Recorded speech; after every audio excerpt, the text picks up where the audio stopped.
प्राचीन समय की बात है जब एक आश्रम में गुरुदेव अपने शिष्य को शिक्षा देने के लिए काफी ज्यादा मान्य थे। गुरुदेव उन सभी को शिक्षा देकर देश के कल्याण के लिए भेज देते थे। एक दिन शाम के समय अपने 3 शिष्यों को अपने पास बुलाते हैं। जब वह तीनों शिष्य अपने गुरु के पास आते हैं और गुरुदेव से बोलते हैं कि हे गुरुदेव, क्या हम जान सकते हैं कि आप इस समय हमें बुलाने का कारण क्या है? क्या आप हमें कोई नया पाठ पढ़ाना चाहते हैं? तभी गुरुदेव बोलते हैं, हे शिष्यों, आप सभी की शिक्षा आज संपूर्ण हो चुकी है। अब आपका समय आ गया है कि आप अपनी जिंदगी की एक नई पहचान बनाने का, और साथ ही आपने जो शिक्षा प्राप्त की है उस शिक्षा को जन कल्याण के लिए लगाना। आप कल से ही देश विदेश में अपनी शिक्षा का प्रचार करेंगे। आवश्यकता अनुसार अपनी शिक्षा का उपयोग करके जन कल्याण में योगदान देंगे। इतना कहने के बाद उन तीनों शिष्यों को सोने के लिए भेज देते हैं। रात के समय उन तीनों के साथ एक उनका दोस्त भी उनके पास बैठ जाता है और बोलता है कि कल से आप तीनों आश्रम से विदाई ले रहे हैं। क्या मैं भी आपके साथ चल सकता हूँ? अब एक ब्राह्मण पंडित शिष्य बोलता है कि आपने अभी तक पूरी शिक्षा प्राप्त नहीं की है, इसलिए आप हमारे साथ नहीं आ सकते। उसके बाद उनका दोस्त बोलता है कि आपने शिक्षा अच्छे से प्राप्त की है, आपके साथ रहूंगा तो मैं भी जल्दी से आपसे शिक्षा ग्रहण कर लूंगा। उसके बाद तीनों पंडित बोलते हैं कि तुम्हारे पास शिक्षा कम है, इसलिए जब हम आपको लेकर जाएंगे तो हमारी हंसी होगी, इसलिए तुम यहीं रहो। तब वह दोस्त बोलता है कि आप उनको ऐसे बोलना कि यह हमारा नौकर है। अब तो ठीक है, अब तो मैं साथ चल सकता हूँ।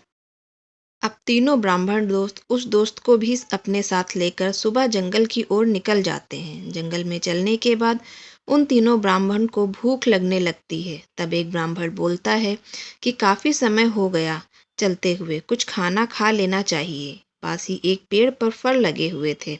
वो तीनों ब्राह्मण उस पेड़ पर लगे फल तोड़ना चाहते हैं, पर पेड़ ऊंचाई पर होने के कारण वह फल उनके हाथ नहीं लगते। तो उनका दोस्त बोलता है कि मेरे पास एक आइडिया है, इससे आप फल खा सकते हो। तब एक पंडित बोलता है कि हमसे ज्ञानी नहीं हो जिससे आपके पास विचार है। उसके बाद उनका दोस्त उस पेड़ पर चढ़कर वह फल तोड़कर उन लोगों को खिलाता है। तब वह बोलता है कि मैं आपसे किताबी ज्ञान में कम हूँ, लेकिन किस समय किस ज्ञान का प्रयोग करना है उसका काफी अच्छे से ज्ञात है। उसके बाद तीनों आगे चलते हैं। जंगल में काफी आगे चलने के बाद उन्हें एक हड्डियों का कंकाल देखने को मिलता है, जिसे चारों उस हड्डियों के कंकाल को देखकर चर्चा करने लगते हैं कि यह हड्डियों का कंकाल किसका है। यह हड्डियां अलग अलग हुई हैं। एक ब्राह्मण बोलता है कि यह शेर का कंकाल है, दूसरा बोलता है नहीं, यह किसी अन्य जानवर का है। इसको साबित करने के लिए वह अपनी शिक्षा का उपयोग करते हैं जो उन्हें गुरु द्वारा दी गई थी। उसके बाद एक पंडित बोलता है कि ऐसे इसका पता नहीं लगेगा, इसका पता हम अपनी शिक्षा के माध्यम से ही लगा सकते हैं, और मैं वह शिक्षा जानता हूँ जिससे इन सभी हड्डियों को एकत्रित करके कंकाल में बदल सकता हूँ। एक पंडित बिखरी हुई हड्डियों को अपनी शिक्षा से एक कंकाल तैयार कर देता है जो पहले उस जानवर का था।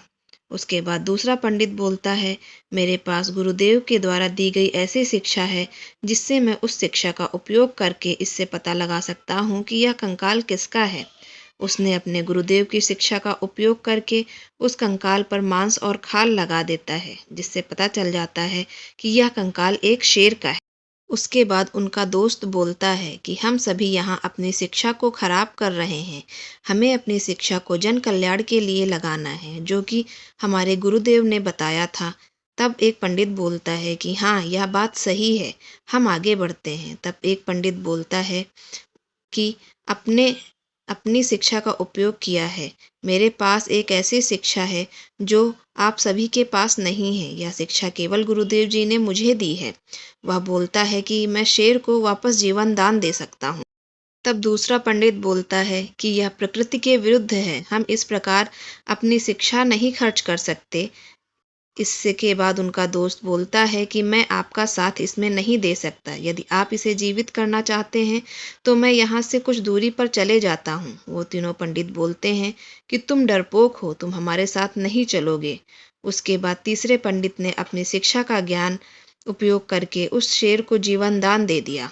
उनका दोस्त पेड़ के ऊपर चला जाता है। जब शेर वापस जीवित होता है और उन तीनों पंडितों को देखता है तो शेर उन तीनों पंडितों को अपना भोजन बना लेता है और वह तीनों पंडित उस शेर का भोजन बन जाते हैं, जिस वजह से उन तीनों मूर्ख पंडितों की मृत्यु हो जाती है और उनका दोस्त का जीवन बच जाता है। तो बच्चों, इस कहानी से हमें क्या शिक्षा मिलती है कि मनुष्य के पास किताबी ज्ञान के साथ साथ वास्तविक ज्ञान का होना भी बहुत ही आवश्यक है। आप सबको यह कहानी कैसी लगी मुझे कमेंट करके ज़रूर बताइएगा और ऐसी ही प्रेरणादायक और रोचक कहानियों के लिए मेरे चैनल पर बने रहिए। Please like share and subscribe my channel. Bye bye. Thank you.